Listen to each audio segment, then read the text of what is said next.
So we've been going through God's story.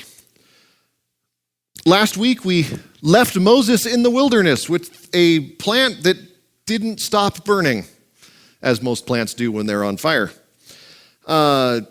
Moses and God had a really long argument about whether or not Moses was going to be the one to go and get God's people out of slavery in Egypt.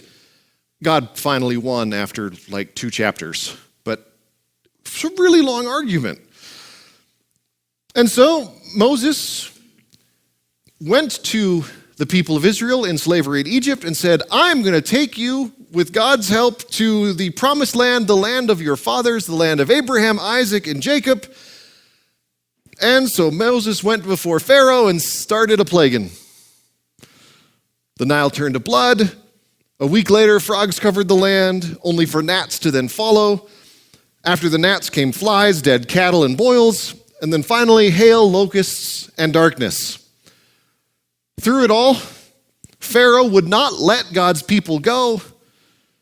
And oddly enough, not one of the plagues affected the Hebrews, only the Egyptians. And so the God then tells Moses, there's going to be one more plague, and it's going to be a doozy, because I'm going to kill every firstborn man and animal in Egypt. They're going to want you gone so much after this that they're going to pay you for the privilege of having you leave. So here's what you're going to do. And God carries on explaining how the Passover is going to work, which comes to be the most important of the feasts for the Israelites, and of course comes to be kind of a model for Christ's sacrifice, which also conveniently happens on Passover. And so the plague on Egypt's firstborn happens. The Israelites are spared just as God said. The Egyptians pay them for the privilege of having them gone, just as God said. They all head out. Pharaoh changes his mind, and he and his army gets drowned in the Red Sea. And the people of Israel march to the promised land. Only when they get there, they're told that, no,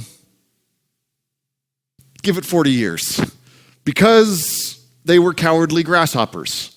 And I mean that quite literally, because in Numbers 13 and 14, you can read about how the spies went into went into the promised land and said, we feel like grasshoppers, the people are big.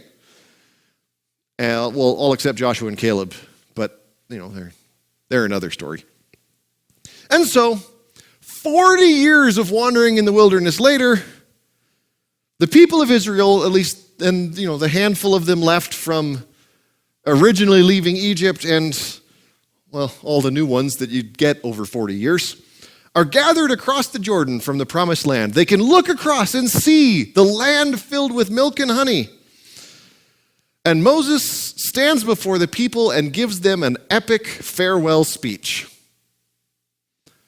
33 chapters worth of farewell speech. It'd be better if it was a nice short speech like, we chose to go to the moon, or we'll defend our isle whatever the cost may be. Instead, it's follow God's law or doom, which is about how Moses' speech ends, is follow God's law or doom.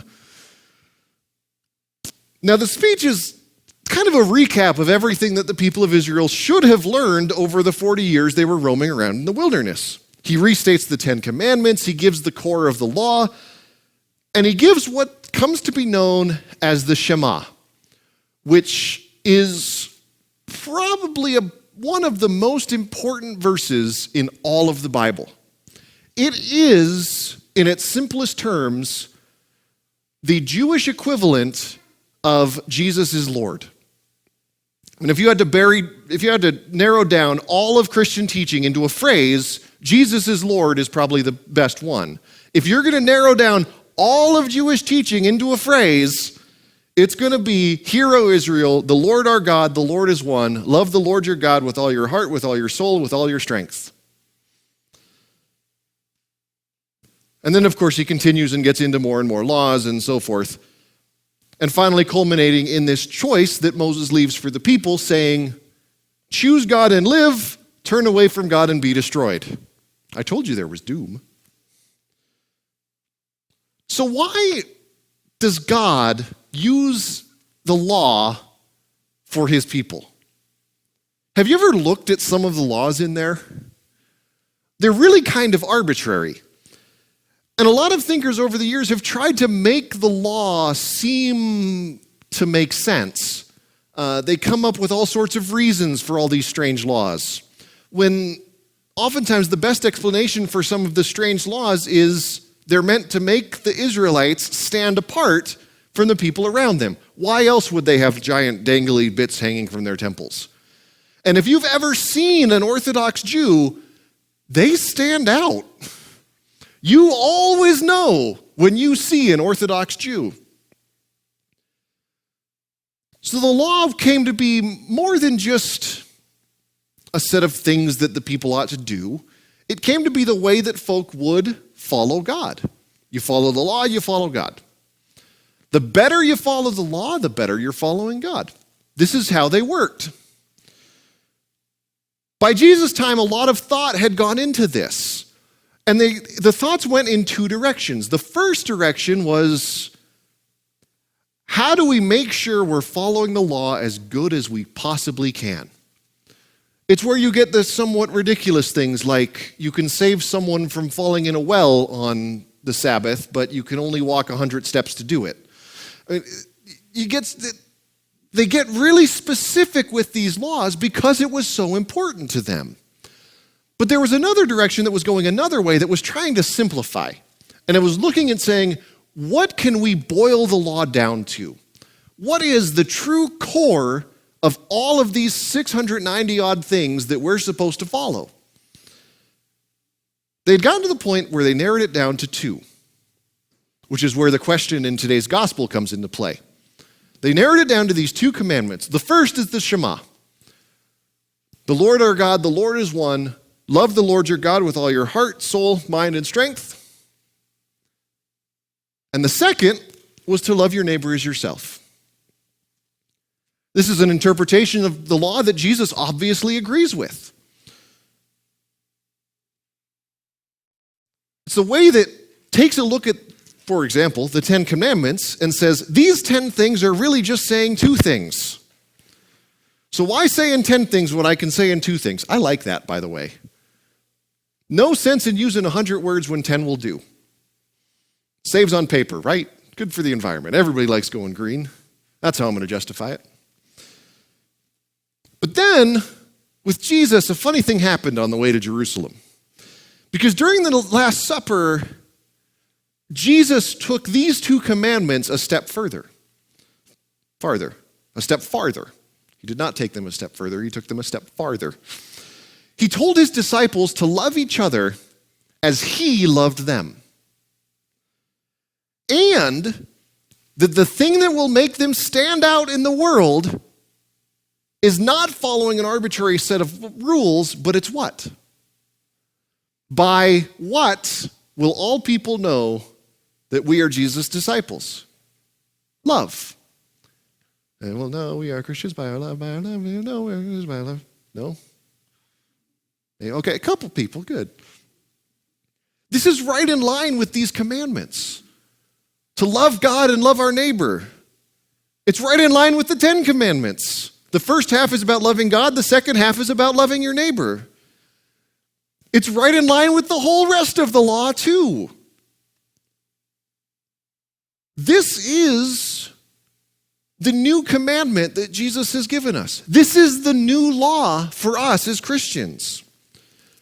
And when we live this way, when we live out a life that loves the way Jesus loved, we will stand out just as much as an Orthodox Jew.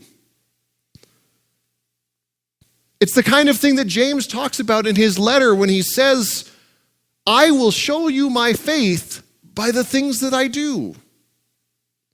As Christians, we're meant to be known for love of God and love of neighbor, especially the neighbors that aren't like us. Jesus says in the Sermon on the Mount, you say you love your friends. Good for you. Everybody does that. But I say, love your enemies. In Luke's gospel, right after this explanation of what the greatest two commandments are, the guy asking the question goes, oh, well, who's my neighbor then? Now, I've seen Mr. Rogers, and I know who my neighbor is.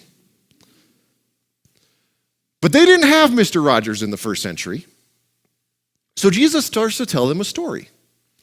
Tells them a story of a man who got beat up when he was traveling down the road. And 3 people walk by this man as he's beat up, dying on the side of the road. One of them is a priest. And the priest walks by, looks at him, and carries on his merry way.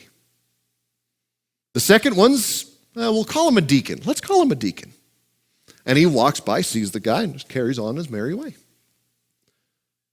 The third one is a horrible, terrible sinner who should stay away, and oh, by the way, he's the race that we don't like. A Samaritan. That I'm trying to explain it in such a way that why they hate the Samaritans makes sense. Nobody likes Samaritans. Samaritans didn't like Jews, Jews didn't like Samaritans. But who's the one that helped the guy? The one that was least likely to do so. That's how Jesus explained who one's neighbor is. As someone who is in need, whether they're like you or not. That is the law for us as Christians. Love God, love your neighbor. Everything else in the whole Bible hinges on that. And it's so important that it should be like it is written on our hearts. It should be so obvious that it's like it's carved into our foreheads. Love is our law. A love that flows out of the love that God has for us and the love that God showed for us through Jesus on the cross.